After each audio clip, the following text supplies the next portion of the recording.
Magandang araw mga kaibigan. Bigyan natin ng reaction opinion itong post ni Lantaw ni Bay. Tungkol ito kay BP Sara, nakipag-meeting sa kanya ang mga bilyonaryong Ayala family. Good news po ito. Vice President Sara Duterte met with Ayala executives including Jaime Agosto and Fernandez Sobel de Ayala, along with members of the Sobel, Alcantara, and Florendo families. The Tycon brothers thanked the Vice President for her support and emphasized their trust in Davao City as a safe and thriving investment hub. Their visit coincided with the launch of the Ascenda at 10.3 billion pesos, 204-hectare mixed-use estate in Marapangi, Toril, Davao. The project features a 65-hectare town center, commercial spaces, lifestyle hubs, and 139-hectare residential zone, including Ayala Premier's first village in Davao Berendo. The Ayala family highlighted Davao's peace and order, improving infrastructure, and growth potential as reasons for their investments, reinforcing their commitment to the city's development. Wow! Maraming maiinggit na naman dito.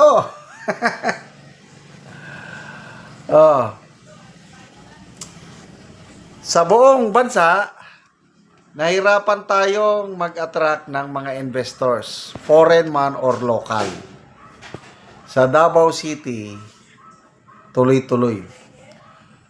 For first 2 months of this year, 6 na bigating ambassadors ang bumisita sa Davao City, nag-courtesy call kay Mayor Baste.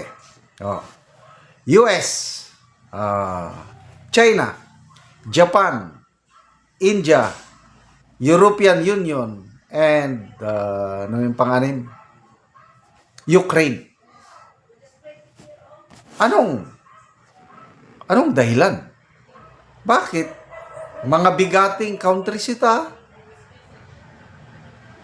China, US, Japan, European Union, yun mga nasa top 4 o top 10 economies of the world. O India,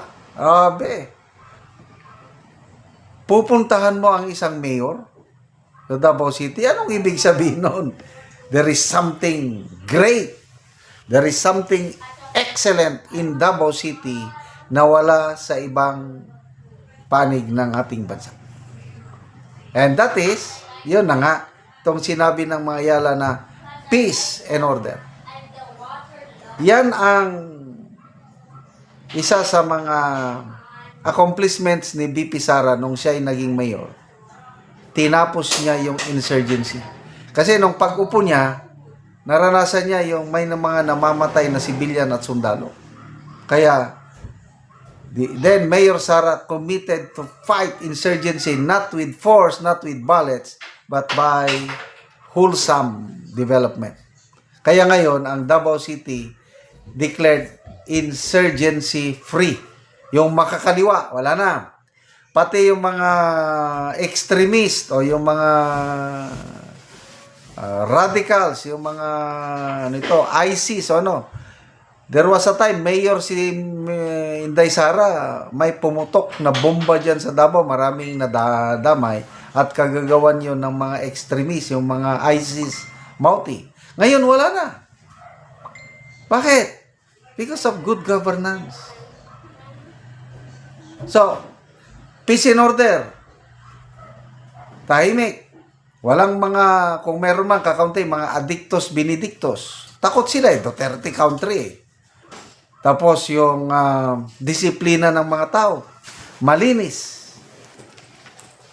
Halos walang corruption, kung meron man, negligible.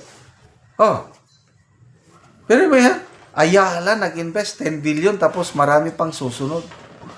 Ito, bago lang kahapon ba yung India nakipag-meeting naman kasi maraming mga Indian students kumukuha ng kursong medicine sa Davao dahil high class ang mga medical school sa Davao. So yan na po, ang Tatak Davao. Ang sarap tumira. Kailang, ano daw, masikip na daw ng Davao. So, sinisira nila ang Davao, sinisira nilang Duterte, but these are proofs of the Duterte's brand of governance. Compare natin. Ang Pangulo, siyudad niya, Lawag. Anong may pagmamalaki ng Lawag? Wala akong nababalitaan. Ang Tacloban, siyudad ni Martin Romualdez. Anong may pagmamalaki niya ano? Meron ba? Wala. Okay, isama na natin Naga City. Anong may pagmamalaki ng Naga City? Sa ngayon, wala pa.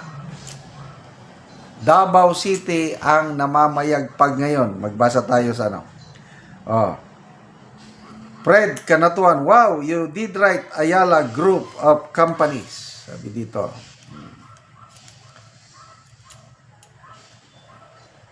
Thank you, sabi ni Eduardo Ramirez.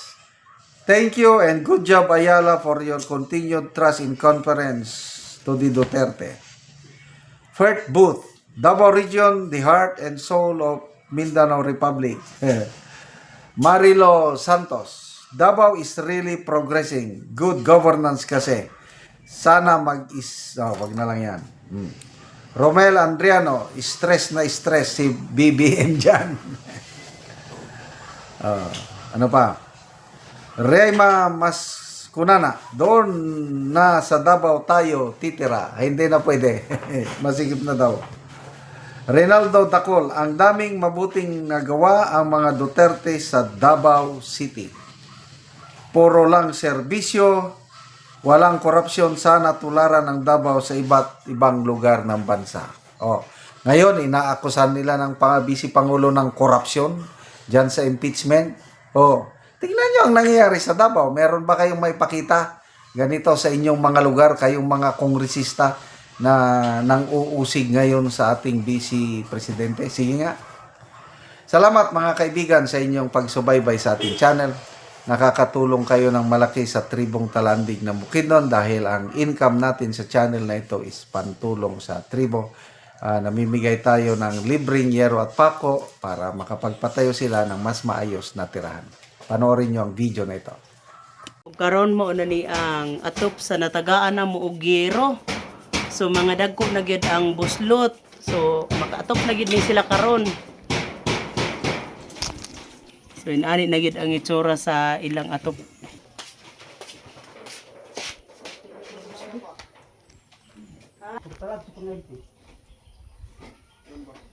Kung maulan na gyud sila kay ang ilang atop. So mao na ni ang among gihatag ngayon. Awak kadang candy tag.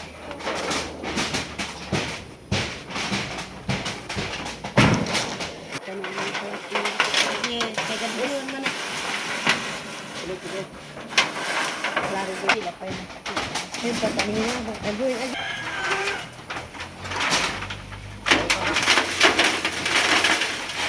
Boy, sa ganyan ako nag-ilis ka tayo ng dapat.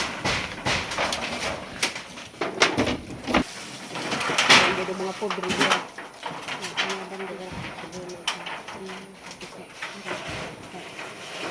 Kailan ko pa rin sa dahil. Doktor yan, may kanot. Doktor. Ang law. Nay, minute. Tumit ang kuin ko tayo sa alan sa... Siin. Aboy, kami na kadi mo.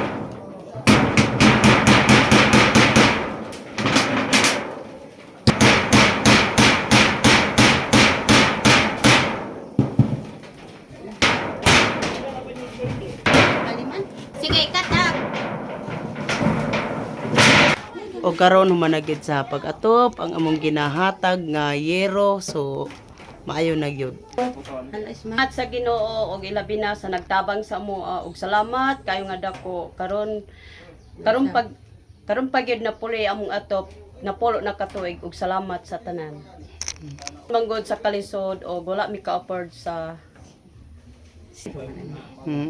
Salamat kayo, ante.